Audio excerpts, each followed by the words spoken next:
Hey everybody, Gears here, and it's an end of day wrap up. I concentrated on, I don't know, probably like 4 or 5 different things. I was glad to do that. I'm still stunned by the difference. I've cleaned up a lot around these edges. I now run out of brass wheels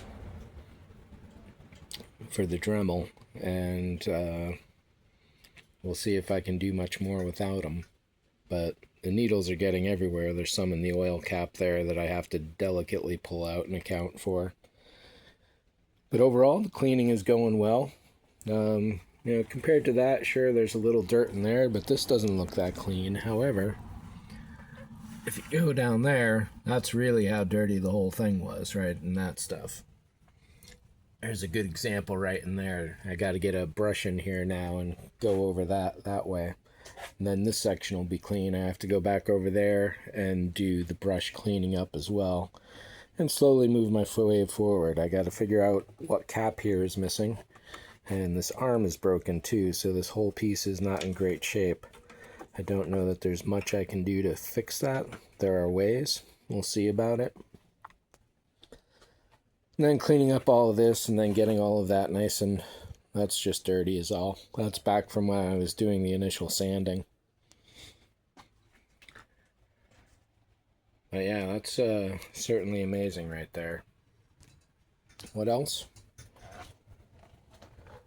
The wing, a couple weeks ago, it was in the way everywhere I had it. I finally got it out of the way.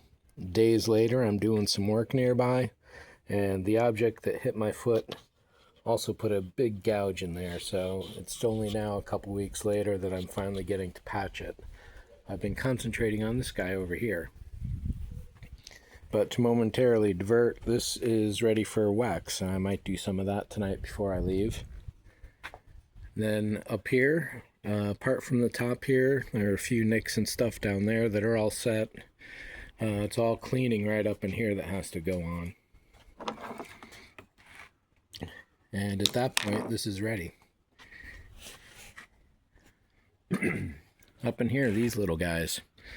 This is such a wide space that there's going to be a layer of silicone across all of this and layers of silicone along the walls to make sure I get everything accurate, because I wouldn't be able to do this in fiberglass.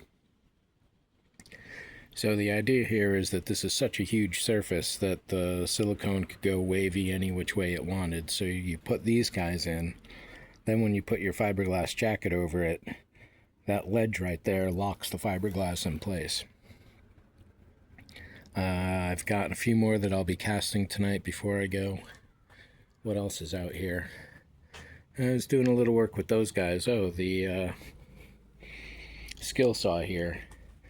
I'm going to wait until these are ready to be cut and cut them in place, but I'll probably need a length that goes this way and maybe one or two that are full length the entire way. I'm thinking about how to install legs here so I can work on this upside down. And that is coming up fast. There's some last work on these pieces to do, but it's pretty much nothing. Then tape it off and paint it, ready to go. This is a little secret project that if it worked, I'll have another video about. If it didn't work, I'll probably skip it. Over here, I'm going to pour a few more of those little couplets of all different sizes. And this engine spike here, this is the jacket for it. I just need to make sure that I have enough silicone. My priority is getting silicone on that guy out there. I've got 1.5 gallons. It should be enough, but I really won't know. There's no way for me to figure out that volume and how it's going to work out.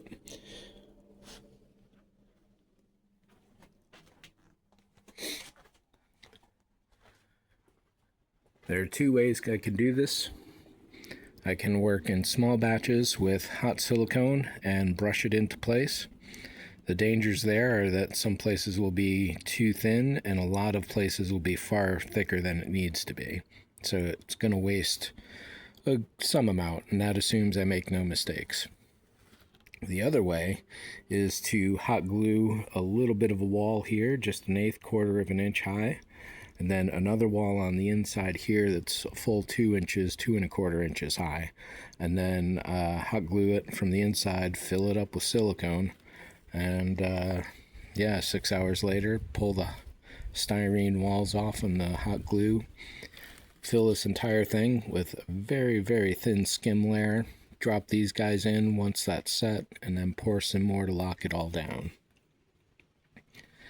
At that point, I need to create a clay flange, 45 degrees, going all the way around here, and the fiberglass goes down.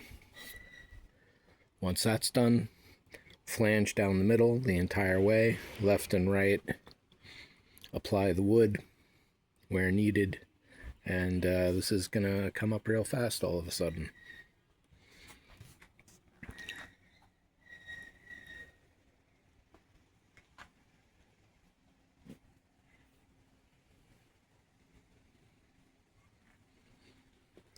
So I guess I'll end it all with that for the moment. Yeah, today's a Wednesday, wax Friday. The neighbors, they've got kids on the weekends, so I'd hate to stink them out with a bunch of polyester resin. So yeah, I could be waxing over the weekend and then casting or molding on Monday while they're at work, and the smell won't matter so much. Yeah, so I think that's the plan. Oh, of course, I gotta get the air compressor working, which is behind that thing, and get some painting going on. So other than that, thanks for watching. See ya.